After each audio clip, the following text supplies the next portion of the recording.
Je suis heureux de participer à cette journée de restitution suite à ma participation au groupe de travail monté par le duo, c'est Hamad Ibn Jaballa et c'est Ali Shelby qui va inaugurer cette séance de restitution.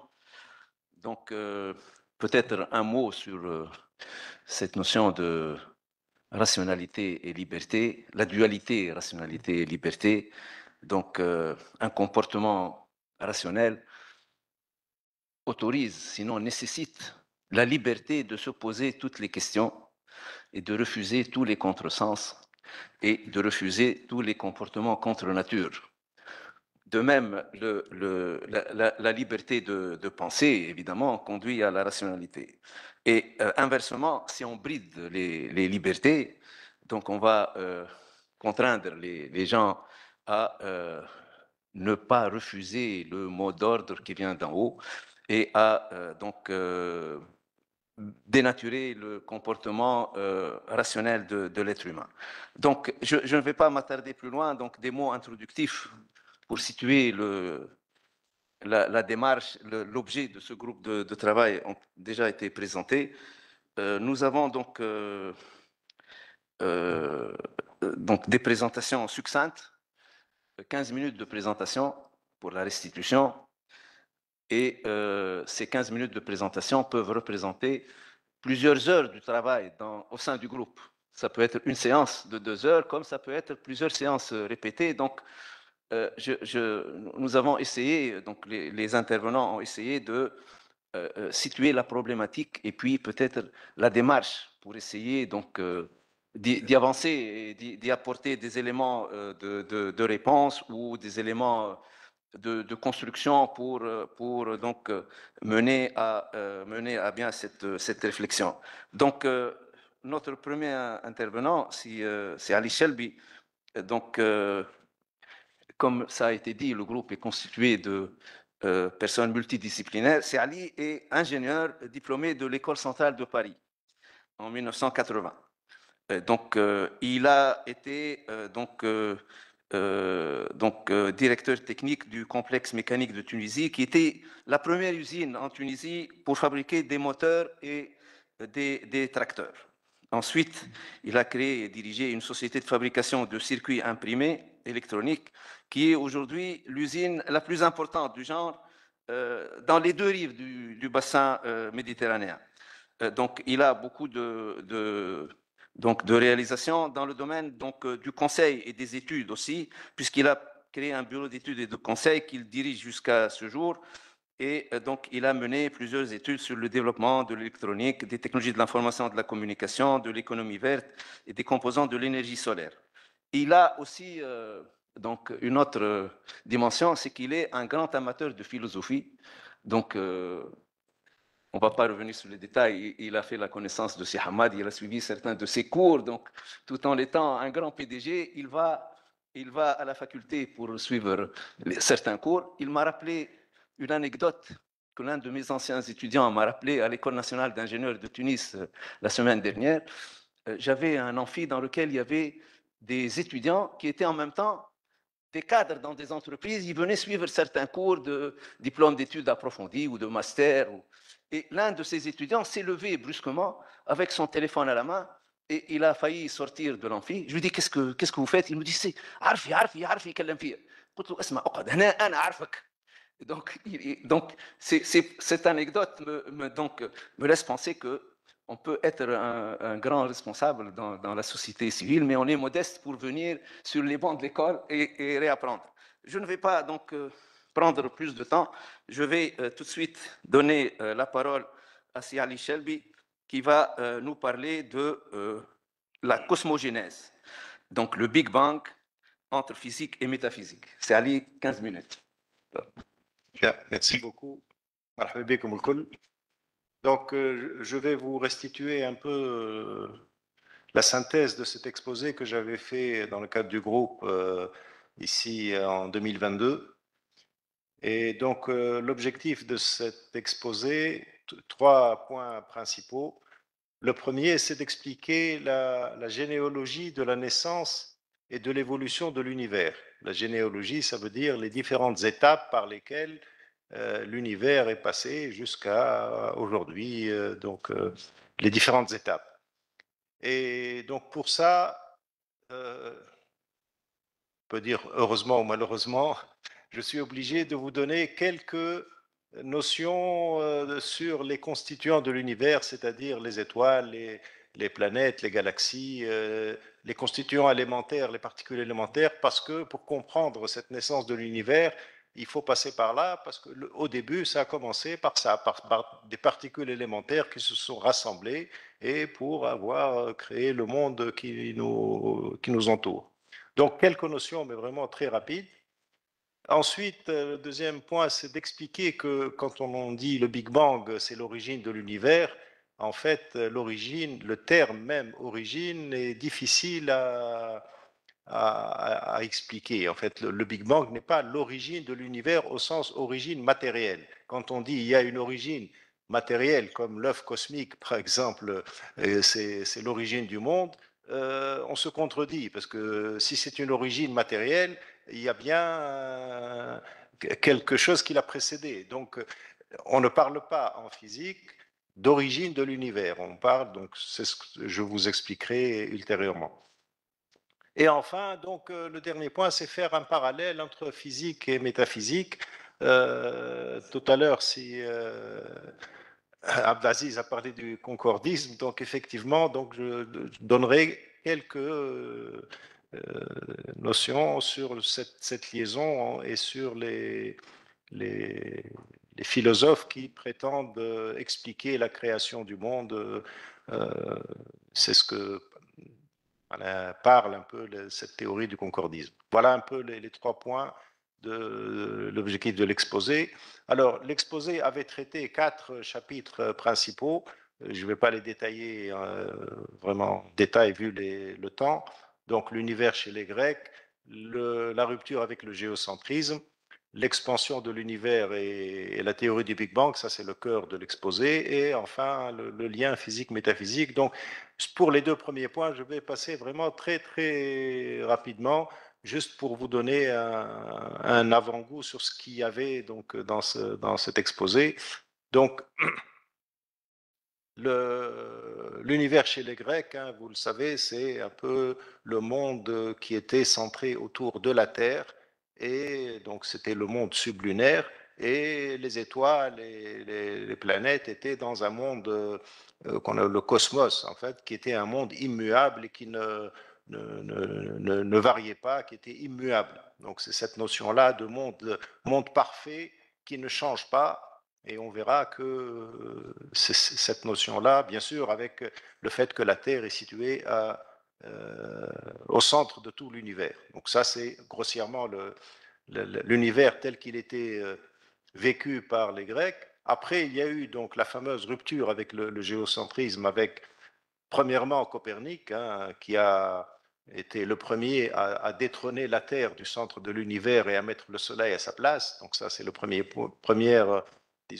changement fondamental. Après, il y a eu Galilée qui a eu aussi à manipuler des télescopes, etc.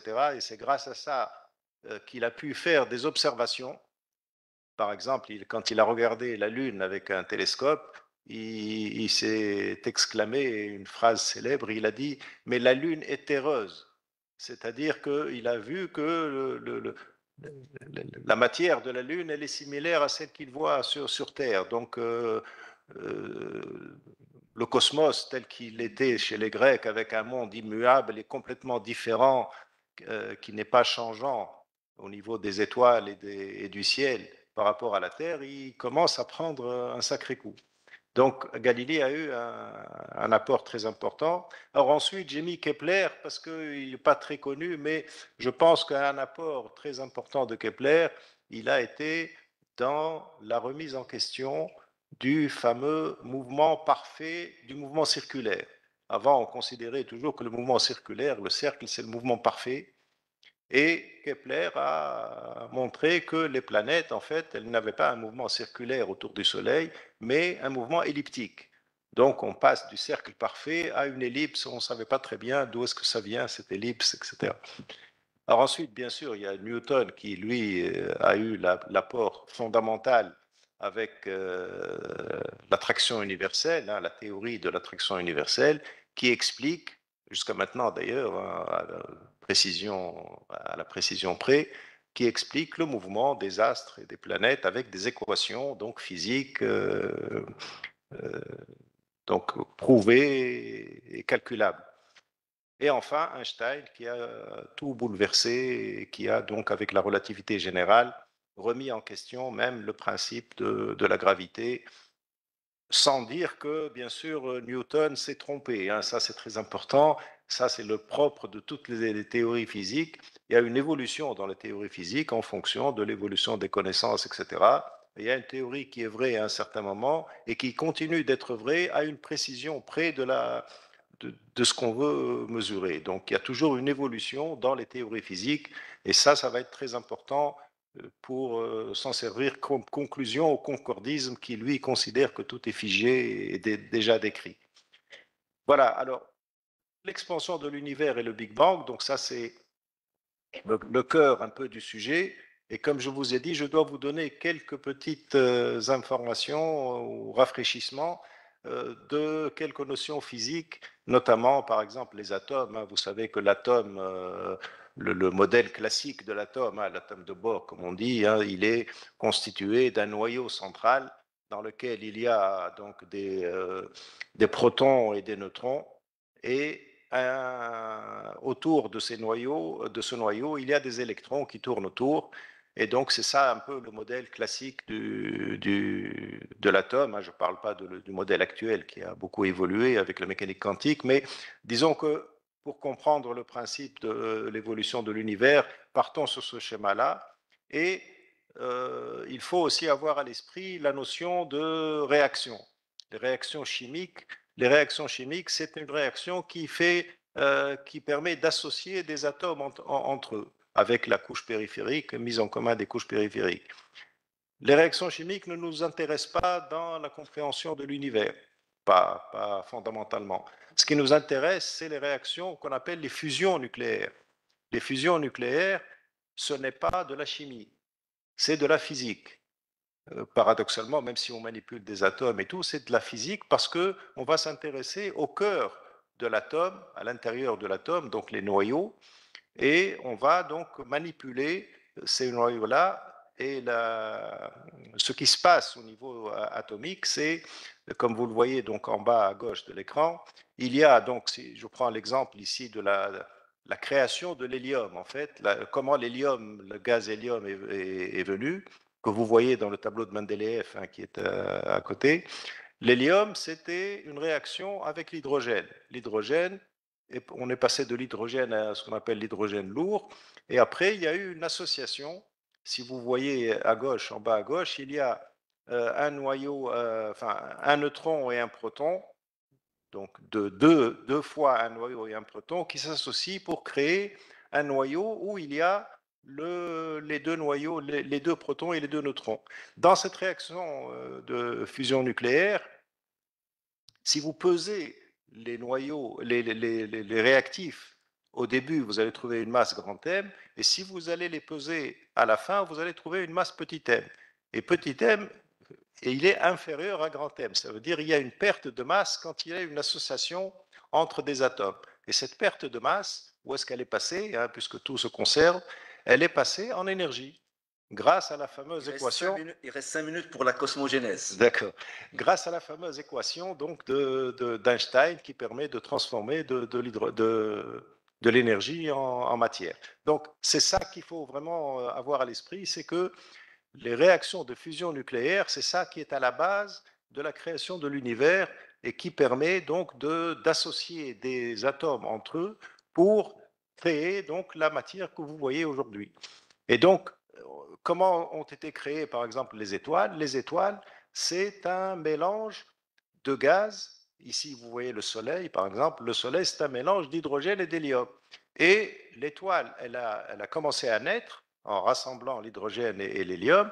Et après, elle a une durée de vie. Et pendant sa durée de vie, qu'est-ce qui se passe? c'est la consommation de l'hydrogène. L'hydrogène se consomme pour créer de l'hélium, et il arrive un certain temps, bien sûr, c'est un réservoir d'hydrogène, ce réservoir va s'épuiser. Lorsque ce réservoir va s'épuiser, l'étoile va mourir.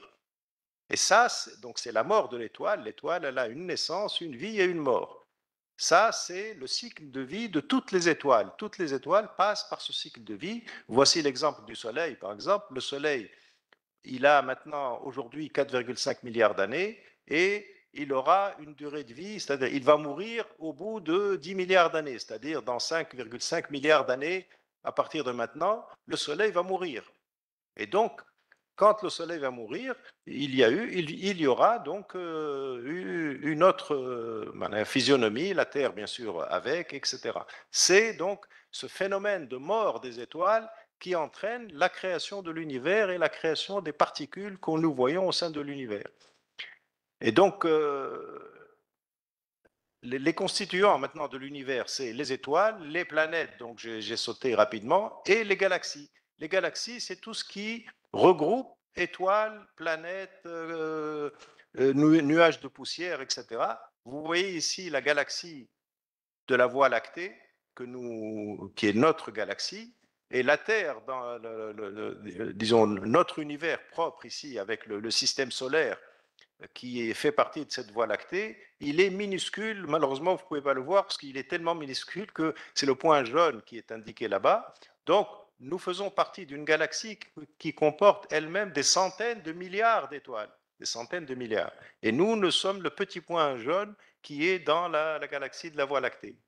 Alors, pourquoi j'explique tout ça? Parce que pour expliquer le Big Bang, il faut passer par ce constat qui a été fait par Edwin Hubble, qui, avec son télescope, il a observé les galaxies et il a trouvé que les galaxies étaient en train de s'éloigner les unes des autres. Les galaxies sont symbolisées, donc ici vous voyez la petite boule, on symbolise l'univers comme étant une boule comme ça, avec un ballon, si vous voulez, dans lequel les galaxies sont incrustées, et on constate qu'il y a comme un gonflement de l'univers, et ce phénomène-là, ça s'appelle l'expansion de l'univers. Donc l'univers est en train de gonfler, et les galaxies sont en train de s'éloigner les unes des autres, sans qu'aucune d'elles n'est en train d'avoir une vitesse particulière. C'est l'univers lui-même qui est en train de gonfler. Et l'idée du Big Bang est venue de ce point-là. Alors pourquoi l'univers est en train de se gonfler, ça c'est une autre affaire. On parle d'énergie noire qui est la cause de ça, mais ça c'est une théorie qui n'est pas encore prouvée. Mais l'idée du Big Bang est venue de cette expansion de l'univers. On se dit, et c'est un fameux prêtre belge, prêtre et physicien qui s'appelle Georges Lemaître, c'est lui qui est à l'origine initiale de Big Bang. Il a manipulé les équations d'Einstein de la relativité pour dire si l'univers est en train d'augmenter, si je déroule le temps en arrière, eh bien, je vais arriver à un point singulier qu'il a appelé l'atome primitif. Et c'est ce point singulier qu'on appelle aujourd'hui par abus de langage le Big Bang. Le Big Bang, son origine, c'est le fait que l'univers est en expansion et qu'on arrive à un certain moment à un point singulier.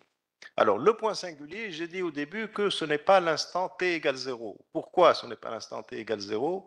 Parce qu'il y a ce qu'on appelle le mur de Planck. Le mur de Planck, c'est un point qui a été donc développé par un théoricien allemand, Max Planck, qui dit que lorsque l'univers va se contracter jusqu'à un certain niveau, on ne peut plus appliquer les équations de la physique. Les équations de la physique sont valables en matière de macro-physique, si vous voulez, la matière telle qu'on la voit maintenant, les conditions atmosphériques, etc. Mais lorsqu'on passe à des niveaux vraiment micro et à des températures presque infinies, etc., on ne peut pas appliquer les lois de la physique à ce niveau-là. D'où le mur de Planck. Il y a une barrière à partir de laquelle les lois de la physique ne sont pas applicables. Donc on ne peut pas parler d'instant zéro, on peut parler de contraction de l'univers jusqu'à un petit instant qui est égal à 10 puissance moins 43 secondes, donc c'est vraiment minime, minime. Et au-delà de cet instant, on ne peut rien dire. La physique ne peut rien dire. Donc voilà un peu la synthèse de l'univers, comment ça a été créé, donc au bout de ces réactions-là. Et je conclus par le fait qu'il y a une question qu'on pose toujours, qu'est-ce qu'il y avait avant le Big Bang? Le terme avant le Big Bang n'a pas de sens. C'est une question qu'on appelle une question mal posée, puisque le temps n'existait pas avant le Big Bang. On ne peut pas définir le temps avant le Big Bang. Et il y a le fameux mur de Planck qui nous interdit de passer au-delà de ce mur de Planck. D'où l'idée aussi de comparer un peu donc ce que nous dit la physique et ce que nous dit la métaphysique. La physique nous dit donc on ne peut pas aller avant le Big Bang. La métaphysique nous dit Dieu a créé l'univers avant le Big Bang et il existe en dehors de l'espace et du temps. Et donc ça, c'est les éléments importants. Le fait que la physique aussi parle de modèles non figés, puisqu'il y a une évolution de Newton, Einstein, etc., les lois de la physique changent, alors que au niveau de la métaphysique, il y a un modèle immuable qui est écrit dans les textes sacrés et qui ne peut pas évoluer. Donc c'est ce point-là que je voulais donc sur ce point-là que je voulais insister pour dire que au niveau du concordisme, le concordisme vous dit il y a un modèle qui est écrit et qui donne les lois de l'univers, alors que la physique se dit elle s'interdit de penser qu'il y a un modèle écrit puisque ce modèle évolue tout le temps. Et je vous remercie, je m'excuse si j'étais rapide. On va laisser les questions, les discussions éventuelles. Donc, selon le programme,